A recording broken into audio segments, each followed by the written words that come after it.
সেই জন্যই সাহাবায়ে কেরাম সত্যের মাপকাঠি। ইত্তেবার ক্ষেত্রে রাসূলুল্লাহকে পরিপূর্ণ অনুসরণ করত, আর আমরা ইত্তেবা করার ক্ষেত্রে রাসূলুল্লাহর অনুসরণ কতক্ষণ করি? যতক্ষণ স্বার্থে উড়ায়, মানে যে অনুসরণে স্বার্থ আছে।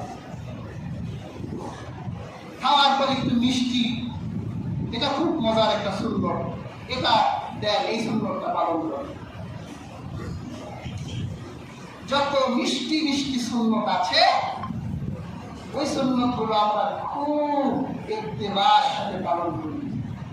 আর যে সুন্নতগুলো একটু তিতে লাগে, ওখানে একটু জীবনের রিস্ক আছে, ওই সুন্নতের ধারে কাছেও যাবে।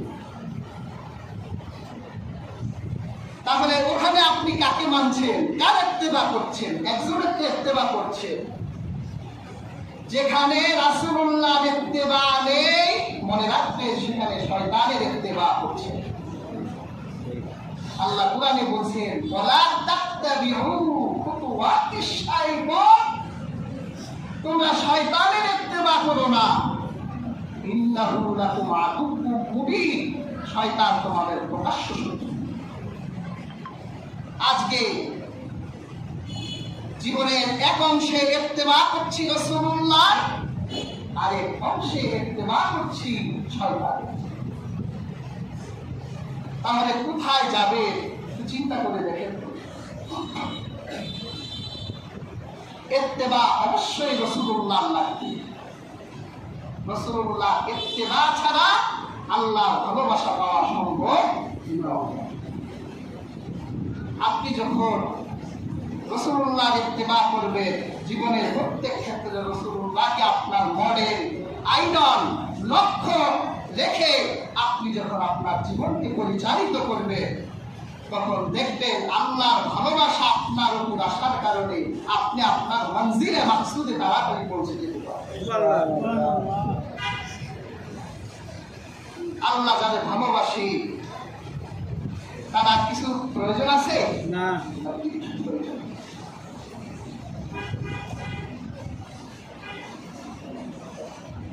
আল্লাহর ভালোবাসা রাসূলুল্লাহর ইত্তেবার ভিতরে, আর আল্লাহ জীবনের গুনাহগুলোকে মাফ করে দিবেন। ওয়ায়াগফির লাকুম যুনুবাকুম, এই আয়াতের ব্যাখ্যায় তাফসীরের কিতাব এসেছে, আল্লাহ বান্দার সগীরা গুনাহ মাফ করে দিবেন, কবিরা গুনাহ মাফ করে দিবেন। সুবহানাল্লাহ। সগীরা কবিরা গুনাহ মাফ হয় রাসূলুল্লাহর ইত্তেবা, রাসূলুল্লাহর ভালোবাসার মধ্যে। আজকে চিন্তা করে দেখেন তো, আমরা কত গুনাহ করি, সীমাহীন গুনাহ আমাদের। এমন কোন অপরাধ, জগতের অপরাধ নাই যে অপরাধ আমরা না করি। কিয়ামতের দিন যখন আপনাকে আমাকে অপরাধীর বেশে আল্লাহ ইনসাফের আদালতে তুলবে, তখন আপনি লজ্জিত হবেন না? একটা অপরাধীকে যখন এজলাসে উঠানো হয়, তাকে কি আদর করে উঠানো হয় না অপমানের সাথে উঠানো হয়? তার হাত দড়ি দিয়ে বাঁধা থাকে।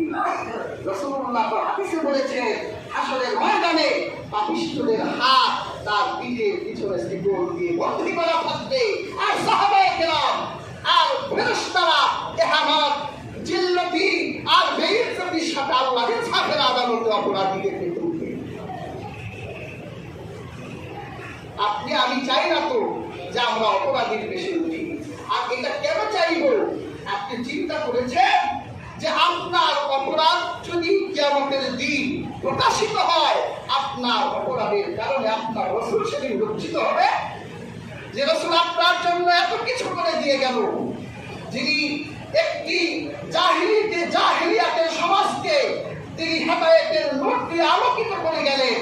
তিনি তার জীবনের প্রত্যেকটি রাতে তিনি ইচ্ছে করলে আরামে ঘুমাতে পারতেন। তাকে আরবের কাফিররা বলেছিল, হে মুহাম্মদ, তোমাকে আরবের শ্রেষ্ঠ নারী দিব, তোমাকে আমরা আরবের শ্রেষ্ঠ নেতৃত্ব দিব, তোমাকে আমরা ক্ষমতা দিব, শুধু তুমি লা ইলাহা ইল্লাল্লাহ বন্ধ করো। তখন রাসূলুল্লাহ বলেছিলেন লাউ ওয়াদাআতিশ শামসি আলা ইয়ামিনি ওয়াল কমারি আলা ইয়াসার, যদি আকাশের সূর্যকে আমার ডান হাতে তুলে দাও আর আকাশের চাঁদকে যদি আমার বাম হাতে তুলে দাও, এক মুহূর্তের জন্য আমি লা ইলাহা ইল্লাল্লাহ পাওয়ার থেকে বিচ্যুত হব না। সুবহানাল্লাহ। সারাটা জীবন তিনি কষ্ট করে গেলেন উম্মতের জন্য। বিছানায় পিঠ লাগাতে পারতেন না উম্মতের বেদনার কারণে। এখনো আশিকে রাসূলের আর চক্ষু বন্ধ করলে মুরাকাবা মুশাহাদায় তার রাসূলকে সবুজ গম্বুজের নিচে সোনালী কাপড়ের ভিতরে উম্মতের বেদনায় কান্না করতে শুনে সেই রাসূল এখনো রওজায় আপনার আমার জন্য কাঁদেন। আর কিয়ামতের দিন সেই রাসূলকে অপমানিত করার জন্য আপনি অপরাধী দেশে উঠবেন। আপনার ভিতরে কি হায়া, লজ্জা, লাজ এগুলো ঢোকা দেয় না যে আপনার কারণে সেদিন রাসূলুল্লাহ লজ্জিত হবে?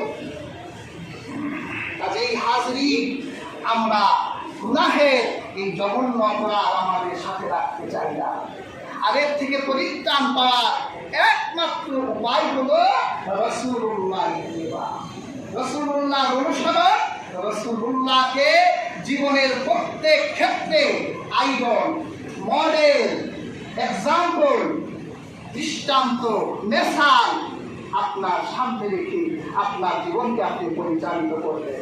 সেটা ব্যক্তি জীবনে হোক, নখ কাটবে সেখানে রাসূলুল্লাহ সুন্নাত পালন করবেন, গোসল করবেন সেখানে রাসূলুল্লাহ সুন্নাত পালন করবেন, আসবে রাসূলুল্লাহ সুন্নাত পালন করবেন, চুল রাখবেন রাসূলুল্লাহ সুন্নাত অনুযায়ী চুল রাখবেন, হাঁটবেন রাসূল কিভাবে হাঁটতো সেভাবে হাঁটবেন।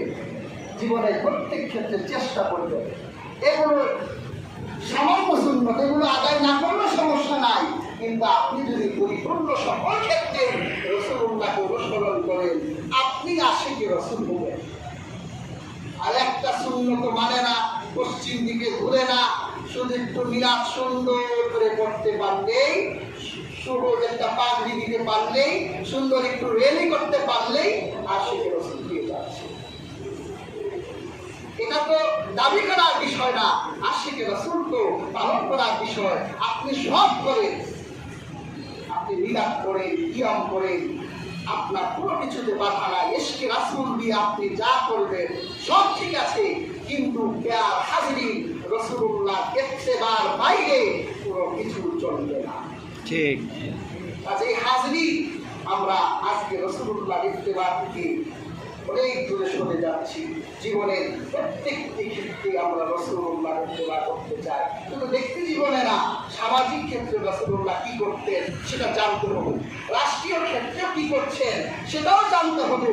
রাসূলুল্লাহ রাজনীতি করতে, রাসূলুল্লাহ রাজনৈতিক আদর্শই তার উম্মতের আদর্শ হওয়া দরকার। এবার আপনারা আমাদের কি বলেন, হুজুররা রাজনীতি করবে কেন? হুজুররা পরকাল নিয়ে থাকবে, মসজিদ মাদ্রাসা নিয়ে থাকবে, হুজুররা ইহলৌকিক কাজ করতে আসে কেন? হুজুররা কি পরকালের জন্য সৃষ্টি হয়েছে? হুজুররা তো ইহকালকে এমন ভাবে গঠন করবে যাতে পরকালের সামনে ইহকালকে দাঁড় করাতে পারে। এই জন্য রাসূলুল্লাহ ব্যবসা করতে, রাসূলুল্লাহ চাকরি করেছে, চাকরির আদর্শ শিক্ষা দিয়েছেন, ব্যবসার আদর্শ শিক্ষা দিয়েছেন। আজকে পুঁজিবাদের অর্থ নিয়েছি, পুঁজিবাদী অর্থ ব্যবস্থায় সুদ ছাড়া কোনো কথা নাই। আর যদি আপনি মুহাম্মদ সাল্লাল্লাহু আলাইহি সাল্লামের আদর্শ নিতে, সেখানে ঋণ ভিত্তিক অর্থ ব্যবস্থা, ইসলামী অর্থ ব্যবস্থা আছে। রাসূলুল্লাহ তিনি রাজনৈতিকভাবে আল্লাহর সামনে দাঁড়াবার এমন ভয় রাখতেন, তার রাজনীতির সূত্র হলো তার শাসনামলে যদি একটি কুকুরও না খেয়ে মারা যায়, আল্লাহর সামনে দাঁড়াতে হবে। যদি কেউ রাষ্ট্রের একটি পয়সা দুর্নীতি করে, সে যেন গোটা রাষ্ট্রের সমস্ত মানুষের পয়সাকে দুর্নীতি করল। এটাই হচ্ছে ইসলামের সাংবিধানিক সূত্র। আজকে সেই সূত্র থেকে সরে যাওয়ার কারণে হাজার কোটি টাকা দুর্নীতি হচ্ছে, কিন্তু বিচার হচ্ছে না। এখানে বিচার না হোক, ওখানে একটি বিচার হবে। কাজেই হাজরিন, রাসূলুল্লাহর ইত্তেবা জীবনের প্রত্যেক ক্ষেত্রে আল্লাহ তাআলা আমাদের প্রত্যেককে করার তৌফিক দান করুন। যারা সুন্নাত পড়ি সুন্নাত